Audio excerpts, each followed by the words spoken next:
बिहार में विधानसभा चुनाव नजदीक है। तमाम दल अपने अपने समीकरण को साधने की पूरी तैयारी कर रहे हैं। इस बीच असदुद्दीन ओवैसी की पार्टी से तेजस्वी यादव ने दूरी बना ली है। दरअसल ओवैसी की पार्टी ने महागठबंधन में शामिल होने की पेशकश की थी, जिस पर तेजस्वी असहमत नजर आ रही हैं। महागठबंधन के साथ मिलकर बीजेपी को सत्ता से बाहर करने की एआईएमआईएम की आखिरी कोशिश भी बेकार चली गई। दरअसल नेता प्रतिपक्ष तेजस्वी यादव एक बार फिर एमवाई की तासीर से सत्ता समीकरण पाना चाहते हैं। ठीक जिस समीकरण के साथ राजद सुप्रीमो लालू प्रसाद यादव ने बेधड़क 15 वर्षों तक शासन किया, लेकिन बाद के दिनों में इस समीकरण में बिखराव देखने को मिला तो तेजस्वी यादव ने अपनी रणनीति बदली।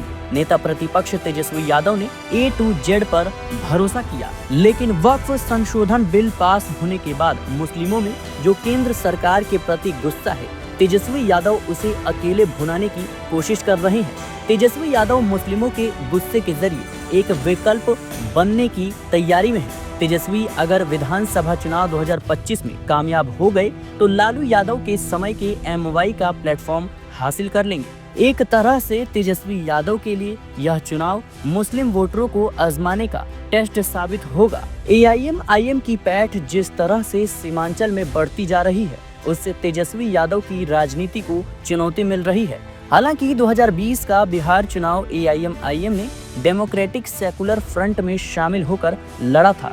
तब हिस्सेदारी में 20 सीटें मिली थी, जिसमें से 5 सीटों पर जीत दर्ज की और 4 सीटों पर तीसरा स्थान हासिल किया था। यही वजह है कि तेजस्वी यादव महागठबंधन में एआईएमआईएम को शामिल कर खुद की ताकत घटाना नहीं चाहते।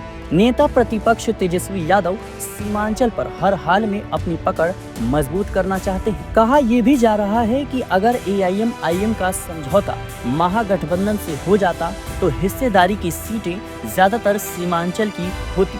ऐसे में राजद के पैर सीमांचल से उखड़ जाते। राजनीतिक विश्लेषकों की माने तो एआईएमआईएम को ना कहना महागठबंधन के लिए हितकर साबित हो सकता है। ऐसे में साल 2020 के विधानसभा चुनाव की तरह ही थर्ड फ्रंट की जमीन एआईएमआईएम तैयार करेगी। यह थर्ड फ्रंट एनडीए के वोट बैंक को काट सकती है। तेजस्वी यादव भी यही चाहते हैं। Bureau report, media 24/7 Delhi.